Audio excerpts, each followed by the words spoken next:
Bem, o tema é sobre a necessidade da encarnação. Então vamos lá.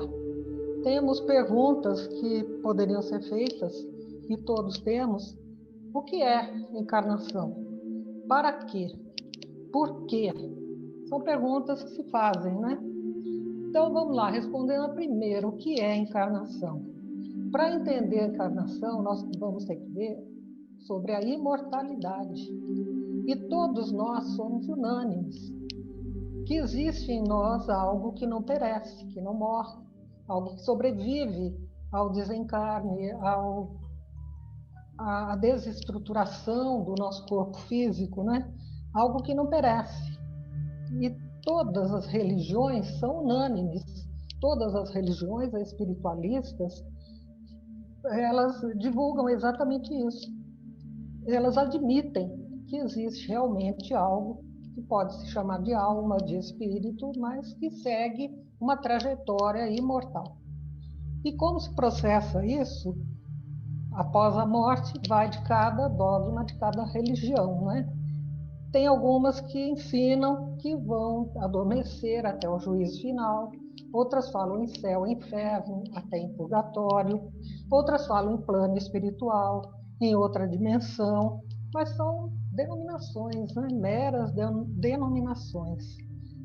Mas nós sabemos, então, que necessitamos encarnar. E o que quer dizer encarnar? Vem do latim incarnare, tornar-se carne. E no dicionário, se nós formos ver, encarnar é um verbo que diz exatamente tornar-se humano, em carne. Mas, paradoxalmente, as pessoas próprias que admitem que precisamos encarnar, estarmos encarnados e que não morremos, não admitem a reencarnação, que é voltarmos novamente à vida da matéria, né? A reencarnar a continuidade da nossa evolução, porque não perdemos individualidade, nós não perdemos a nossa maneira de ser, nós adquirimos um novo instrumento material e vamos dar continuidade, então, ao nosso crescimento moral e espiritual.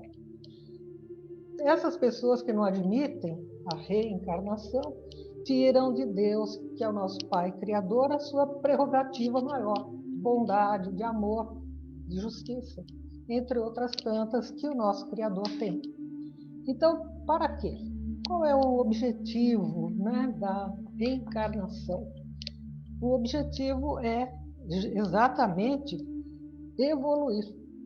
O objetivo é crescer. E Kardec se preocupava com isso e fez aos espíritos, no Livro dos Espíritos, a pergunta 132. Qual é o objetivo da encarnação dos espíritos? E olha o que os espíritos respondem. A lei de Deus impõe a encarnação aos espíritos com o objetivo de fazê-los chegar à perfeição. Para uns, a encarnação é uma expiação, para outros é uma missão, mas para chegar a essa perfeição, devem passar por todas as dificuldades da existência no corpo físico, e nisso consiste a expiação. Então, o que os espíritos disseram para Kardec? Nós temos realmente essa via de elevação moral e espiritual, temos que passar pelo mundo material. Senão, não havia necessidade de nós irmos ficar no plano espiritual, adquirindo sempre mais conhecimentos, inteligência, mas como é que nós vamos desenvolver isso? É através exatamente desse atrito, dessa diferença que existe entre nós na vida e na matéria. Então, a encarnação nos proporciona isso, essa oportunidade de, através da inteligência, podermos progredir, através dos nossos próprios esforços, méritos, e também assumir as nossas responsabilidades, que é o mais importante, né? Então, também vem a pergunta, então aí a encarnação é um castigo? Porque nós passamos por tantas provações, né, no nosso mundo material, tantas dificuldades, existe a dor muito próximo de nós. E aí, no Evangelho segundo o Espiritismo, capítulo 4, ninguém pode ver o reino de Deus se não nascer de novo. É uma pergunta que Kardec faz, e quem responde é o espírito de São Luís. Então, vamos lá, Kardec pergunta: será a encarnação uma punição e somente espíritos culpados estão sujeitos a ela? São Luís responde: Deus, sendo soberanamente justo, considera igualmente todos os seus filhos. É por isso que ele concede a todos o mesmo ponto de partida, a mesma capacidade, as mesmas obrigações a cumprir e a mesma liberdade de ação. Qualquer privilégio seria uma preferência, e qualquer preferência, uma injustiça. A encarnação é, para todos os espíritos, apenas um estado transitório. É uma tarefa que Deus impõe para aqueles que estão no início de suas vidas, como primeira prova do uso que farão do seu livre-arbítrio. Então, é estado transitório. Nós não vamos ficar eternamente nesse patamar que nós temos agora. Se é uma aprovação, ou uma expiação, ou uma missão, ela nos impele ao crescimento moral, crescimento espiritual. E é esse o objetivo. Então, não é um castigo, muito pelo contrário. É o amor de Deus que expõe, né? Se expõe e mostra para nós, através da sua misericórdia, da sua bondade, que nós, criados simples e ignorantes, temos a probabilidade, a possibilidade de, através de nossos próprios esforços, subirmos, nos elevarmos, né? Seguirmos essa trajetória de evolução que Deus concede a todos. E, como diz São Luís, sem nenhuma distinção. Todos estamos sujeitos, porque se houvessem espíritos criados de uma maneira diferente, sem a necessidade da encarnação, seria privilégio. E isso não é, de acordo com a bondade e a justiça de Deus, né? Então, nós vamos ter que pensar sempre nisso. E aí nós temos também, para trazer para vocês, um livro, deixa eu mostrar aqui, Porquê da Vida. É Leon Denis respondendo, esclarecendo sobre esse assunto de uma maneira tão esclarecedora, né? Trazendo para nós, muitas vezes, coisas que nós pensamos. Como, por exemplo, né? Nós sempre, alguns de nós, maldizem a encarnação. Então, vocês podem estar pensando aí nesse momento: ah, tudo bem, é porque você não teve a infância que eu tive, você não teve o pai e a mãe que eu tive, ou você não tem a mulher que eu tenho, você não sabe o sofrimento, como é que é aquele marido que eu aguento, né? Então, as pessoas às vezes querem abandonar essa oportunidade da encarnação e querem abandonar o navio, querem buscar outro tipo de crescimento, muito embora largando as obrigações. Então, vamos lá, vamos ver o que Leon Denis nos traz. E isso que Leon Denis nos fala foi em 1897. Mas olha, se a gente for ver, né? Então ele pergunta: muitas vezes nós maldizemos a encarnação. Olha o que ele responde: ignorante dos seus destinos, vacilando sem cessar entre o prejuízo e o erro, o homem maldiz, às vezes, a vida. Curvado no seu fardo, inculpa os seus semelhantes das provações que suporta e que são quase sempre ocasionadas pela sua imprevidência.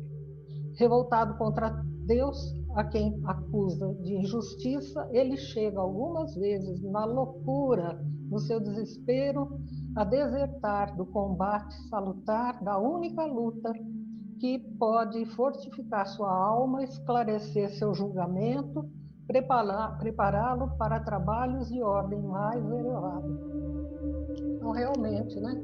Muitas vezes o homem maldiz, culpa o outro, culpa os outros, culpa a família, culpa outras pessoas e chega ao cúmulo de culpar a Deus, né? Acusar de injustiça. Porque eu? Porque agora? Porque esse sofrimento? Porque comigo? Então, sempre a culpa é da outra pessoa, nunca de si próprio. Nunca se faz uma reflexão, nunca se busca aquele erro, aquela falha em si mesmo. porque é mais fácil justificar os seus próprios erros acusando o semelhante. E Leon Denis nos traz isso, e isso é tão atual, né? Se nós formos ver, analisar bem, principalmente nos dias que vivemos, é muito fácil. Ah, não suporto mais, essa família não me entende, eu não aguento mais meus filhos, e por aí vai essa mania de queixar-se, né, do homem. E muitas vezes deserta desses compromissos, que não são castigos, são compromissos. Muitas vezes deserta e sai em busca de outras pessoas, outras situações, outros empregos, outras cidades, achando que resolve lá fora, quando, para resolver, é preciso buscar dentro de si. A resolução é dentro, não fora, porque isso não vai trazer a solução, vai trazer muitas vezes novos problemas, né? Então, Leon Denis também pergunta, mas por que a Terra? Se aqui é prova de, né, um planeta de provas, expiações, e se existem tantos sofrimentos, e nós vemos isso, né? Não precisa que ninguém aponte, mas nós sabemos que se não são conosco, com os nossos conhecidos, com os nossos parentes próximos, nós sabemos, ninguém está aqui desfrutando de regalias no hotel 5 estrelas, né? Então, mas por quê? Por que nós temos que reencarnar? Se existe essa necessidade, não vamos para outro lugar, né? Então, Leon Denis responde, que é maravilhoso. É porque a Terra é um degrau inferior na escala dos mundos. Nela residem apenas os espíritos principiantes. Isso é, almas nas quais a razão começa a despontar. A matéria reina soberanamente sobre o mundo, curva-nos ao seu jugo, limita nossas faculdades, refreia nossos impulsos para o bem, nossas aspirações para o ideal. Não precisa falar mais nada, né? Será que nós estamos num mundo diferente? O que é a Terra? Um mundo ainda de baixo para cima está no segundo lugar. Mas para sermos um mundo feliz, ainda faltam 3 estágios. Então, o que é a Terra? Essa predominância da matéria, alguém pode negar? Até então, até termos uma pandemia que nos obrigou a ir para dentro, vai para dentro de casa, fica dentro de casa. Nós estávamos constantemente em busca de coisas materiais. Qual era o grande desenvolvimento da humanidade? Tecnologia, matéria, fora. E o que é que nós mais necessitávamos? Que esse desenvolvimento partisse de dentro de nós, partisse para a espiritualidade, para nos elevarmos moral e espiritualmente. Ah, então não existe gente moralmente elevada e tudo mais? Claro que sim, mas o interesse pela matéria, pelo mundo material, por tudo que nos proporciona, traz muitas vezes um grande prejuízo para nós, né? Se nós formos ver, muita gente, pela riqueza, pela grande possibilidade que tem, se resvala na avareza, na dureza de coração, no egoísmo. Então, o mundo, a Terra, realmente é um planeta de provas, de expiações, e nós estamos inseridos nesse contexto. E temos que ser provados e temos que expiar aquilo que nós já fizemos, né? Temos que continuar a buscar soluções. E aí, o Leon Denis pergunta, mas de que depende o destino de cada um de nós? Depende das nossas aquisições, né? Depende de cada um mesmo de nós. O destino está nas nossas mãos. E Leon Denis responde, o futuro é uma consequência do passado. Gradualmente o ser se eleva e engrandece. Artistas de seu próprio destino, o espírito humano livre e responsável escolhe a sua estrada. Se essa é má, as pedras e os caminhos que o ferem produzirão o desenvolvimento da experiência e fortificarão a razão que vai despontando. Então, olha aí, Leon Denis, maravilhoso, explicando exatamente que o futuro é o resultado das nossas escolhas agora, no presente. Então, qual é a oportunidade bendita de justiça, principalmente que Deus nos dá? Somos nós, os nossos criadores, né? Autores do nosso futuro. Então, depende de cada um de nós as melhores escolhas. E o que ele fala aqui no final, né? Que esse sofrimento, essas pedras, espinhos que ferem, produzirão desenvolvimento das experiências, fortificarão a razão que vai despontando. Então, nós não temos nem ainda desenvolvidos a razão. A razão seria esse atributo, né, do espírito, a inteligência, essas aquisições ainda. Por isso que nós voltamos na Terra, por isso que nós estamos encarnando. E nós estamos atualmente encarnados e estamos num momento muito difícil. Nós estamos todos passando hoje por momentos de angústia, de sofrimento, de preocupação, de medo. Mas o que significa esse momento de pandemia sem tréguas, com essa incerteza, né? Mais de 2 milhões de mortes no mundo. Então vamos refletir, o mundo é que está doente. Nós esperamos uma solução de fora para dentro, esperamos uma cura, uma vacina, um medicamento, mas se nós estamos nesse mundo e esse mundo está doente, ele é composto de quem? De nós mesmos. Então, qual é a sinalização que esse momento traz para todos nós? A pandemia é uma doença, é o produto do nosso jeito de funcionar, que como estava não era bom. Então, nós vamos perceber que nós estamos sendo convidados a repensar nossa vida. Somos convidados a viver o nosso processo de transformação, pois sem a transformação das pessoas que compõem o mundo, a sociedade, o mundo, não vai haver mudança. Então, olha aí, tudo que foi dito até agora sobre a encarnação. Nós vivemos num momento muito grave, num momento em que estamos necessitados de ir para dentro, de nos voltarmos, e temos tempo para isso. Não temos mais tantas atividades extra, né, fora de casa, estamos praticamente em casa. Então é o momento de ir para dentro da nossa casa, do nosso próprio eu, do nosso próprio corpo. Repensar o que nós estamos pretendendo, o que é que essa pandemia está trazendo de ensinamento. E é interessante, a Joana de Ângeles, ela nos diz: todas as dores são processos psicológicos que o homem elegeu para alterar a necessidade da transformação moral, e que quando chega é preciso perguntar: o que eu preciso entender disso tudo? Então, que cada um de nós faça essa reflexão. E temos bastante tempo para isso, né? Essa reflexão, vamos ter que buscar nos transformar em pessoas mais conscientes não de nós mesmos, mas da necessidade do nosso irmão, da necessidade do outro, do que nós podemos fazer. Nós temos que dividir essa tarefa.